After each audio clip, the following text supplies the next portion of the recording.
If you're looking for a tool that allows your students to make their own websites, there are very few options better than Google Sites. You can find it by going to any new tab inside Chrome, clicking on the Waffle app launcher and choosing Sites from the app list. Now once you get there, you'll want to choose the new Google Sites. There was an old Google Sites that was a little bit more complicated than its new counterpart. So click on New Google Sites to launch that interface. You'll notice the new Google Sites borrows a lot of its design layout from other Google apps, so you'll see a plus sign in the bottom right hand corner, and that's what you click to create a new site. Momentarily, your screen will change its look completely, and you'll be presented with the Google Sites editor. The layout here is pretty straightforward. You have your content in the center, taking out most of your space, and the toolbar to the right. And one of the tabs on that toolbar is the Themes tab, which allows you to set a standard theme for color, style, and font across all the pages on your website. And these themes are customizable to a point. You can choose different colors and a style of font, but you really can't do much more than that. They're not wholly customizable. Well, not yet, at least. Any changes in your theme are reflected in the main content area, and you can play around with the content that already exists there, like for instance this title for the page. Choosing a new style for that text will change its font size and weight, and you can also align that text to be left, right, or center. Now this top section of the site is commonly referred to as a header, and you can see there we have an option to choose a header type. You can click through your options and see which one suits you, and then go ahead and choose a header image if you'd like. By clicking on Change Image, you can upload a picture of your own or select an image from a library of pictures provided by Google. You can also bring in an image via search, via URL, or from your Google Photos albums or your Google Drive. I'm going to do one by search right now. I just searched for puppy. I'll find a puppy picture that I like. Click on the blue select button, and it's dropped in there as my header image. Now, any elements that you add to your site can be edited at any time. Like for instance, this text box I can change by clicking on it and then clicking on the pencil icon to edit it. I can change the font style again if I wanted to, but one thing you may be curious about is why you can't change the font color, and I'm going to show you why. Let me change the header image to be something a little bit lighter and show you what Google Sites does automatically. Google Sites will automatically make adjustments to your site to make it more readable. So in this case, I chose a light background image, so it has changed my font color to be something darker so it contrasts well. Any element that you add to your site can be resized by clicking, holding, and dragging the handles that border any element on your page. When you let go, your element will snap to the nearest guideline that is shown on your page when moving or sizing an element.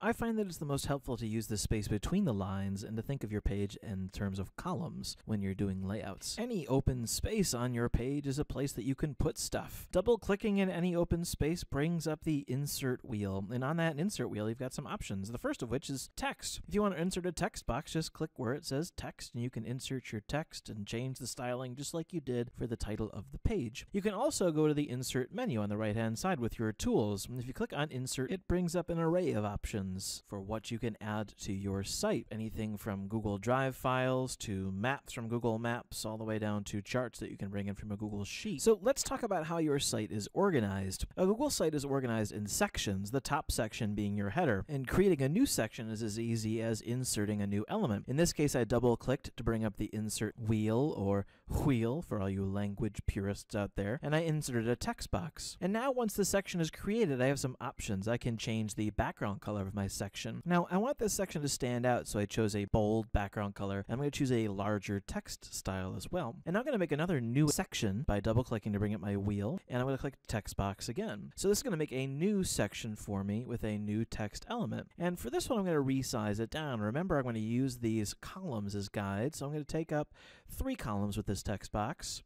And now I can double-click next to it to insert another element inside this same section. And this time I'm going to choose an image. So I'm going to go and search for puppies again, and let's pull in that puppy in a mug that I had used for my first header image. Click on it and then click select, and you can see it drops it in right next to the text in that section. So you can have multiple elements in one section, and each of those elements can be resized to fit a certain amount of the space that you want it to take up. So I'm going to resize my photo now in the same way I did my text box earlier. Just click, hold and drag on the handle on the outside border, and you'll notice that Google Sites automatically crops the image to fit the proportions. If you want to get rid of that, just click on uncrop. But you can also click on the cropping tool and zoom the picture in to just have a certain section of that image showing. Just click and drag the slider, click and drag the picture to frame up the part that you want, and click the check mark to confirm that change. And now I've got my cute, adorable little puppy just looking over the edge of that mug, and that's it. Now, anything on your site can be linked to a website. If you click on the little chain link icon,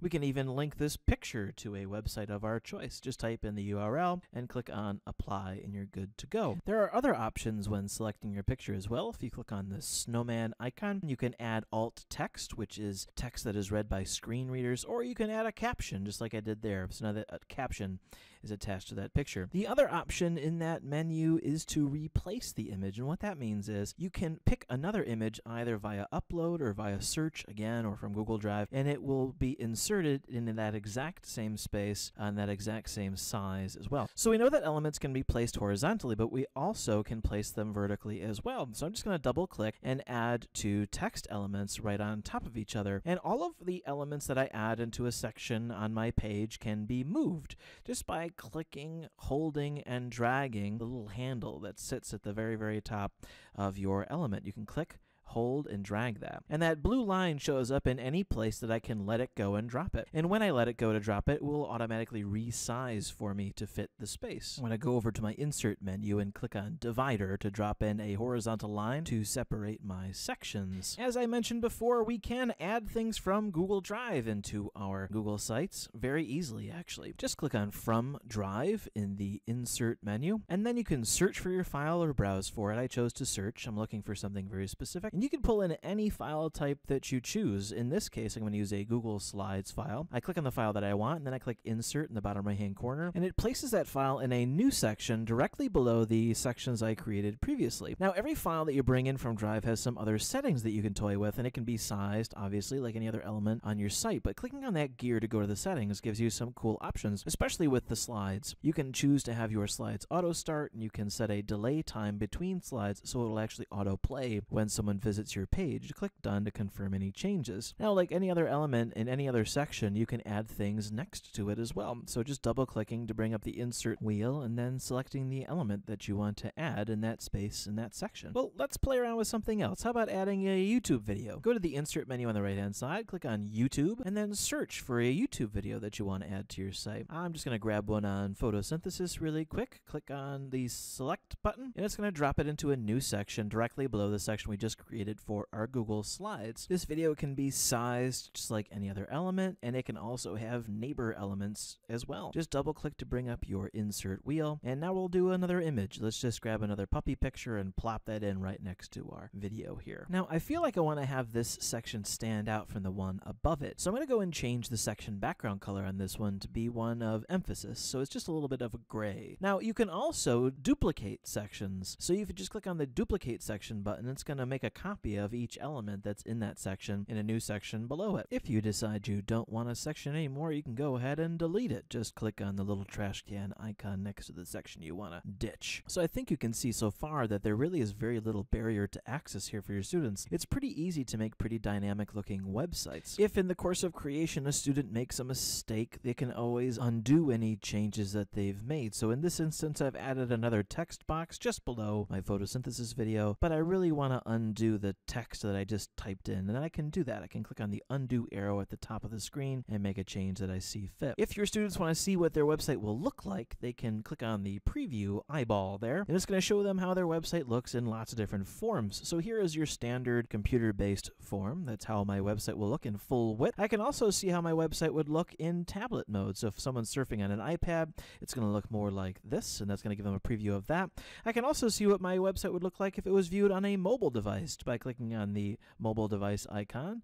You can see that my elements are more stacked on top of each other. It's pretty cool that it's responsive like that, especially for a free website builder. Once you're finished basking in the glory of what you've created, you can exit preview mode and go up to the Snowman menu to check out some options you have, like seeing how many people have visited your site, giving feedback to Google on their tool, and getting some help on how to actually use it. And because this is a Google tool, and just like Google Docs, you can add editors to your site so that you can have colleagues help you create a site together, Or you can have students work in pairs or groups to work on one website project. Just type in the Google email address of the person you want to add and click the blue send button to have them added as an editor. And then click the blue done button when you are set to save your changes. Now, as I look at my website, I realize that I've forgotten one very important thing, and that's to give my site a name. Just click where it says Untitled Site in the upper left-hand corner and give it some cheeky name. Now, what fun would your website be if it was only just one page? You may have noticed in the menu bar on the right-hand side that there was a Pages tab. Why don't you click on that? And you can add a page by clicking on the plus page sign at the bottom of your screen. Give your new page a title. I'll just add something like Other Stuff, and then click Done. This will create a new page on your website where you can edit just like the front page. You'll notice the snowman icon pops up next to the page name, and you've got some options. The one I'll be utilizing right now is removing this page from my site because I want to show you a different way to create your pages. And that's by creating a sub page from an already existing page. So you see I have my home page selected. I click on the snowman next to it, and I'm going to click Create Sub Page. I'm going to add my sub page's name, again, Other Stuff, and click Done. And what this will do is nest that page beneath my home page so that when people navigate to my site, they see my menu bar, that big bright red one at the top. They hover over home and they can see my list of pages that are nested under my home page. Pretty neat. Now, one thing to point out, any changes I make to my website, you'll see, just like a Google Doc, are saved in my Google Drive for me, which is a huge perk of using Google Sites. So my page is all set and ready. It's time for me to click the blue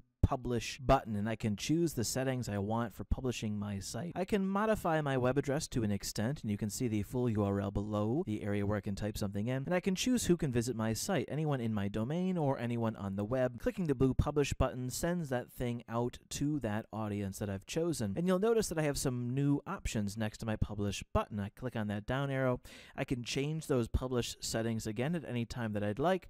I can view my published site, or I can unpublish it altogether. Another new option for me is the chain link icon, which I can click to bring up a link that I can copy and send out to my students or to my fellow teachers or anyone that I'd like to share this website with. If someone has shared a Google site with me, or I'd like to access my Google site at a later time after I've logged off or on another computer, I just go to a new tab in Chrome and go to the waffle and choose Google Sites. Click, of course, on where it says New Google Sites, and I'll see a collection of all the websites that have been shared with me or that are owned by me. And I just click on the one that I want to edit, and it opens up in that editor window like we saw before, and I go about my business. I can edit or add any content that I like, or add pages, or change the order of pages, or change the viewing rights for pages, whatever I really need to do. The key to remember, though, is that any changes you make, you need to click the blue Publish button to make sure that those changes are pushed out to the live website. And speaking of that published website, if you want to see that at any time, click on the blue down arrow next to the Publish button and click on View Published Site. And then you can browse it as any visitor would.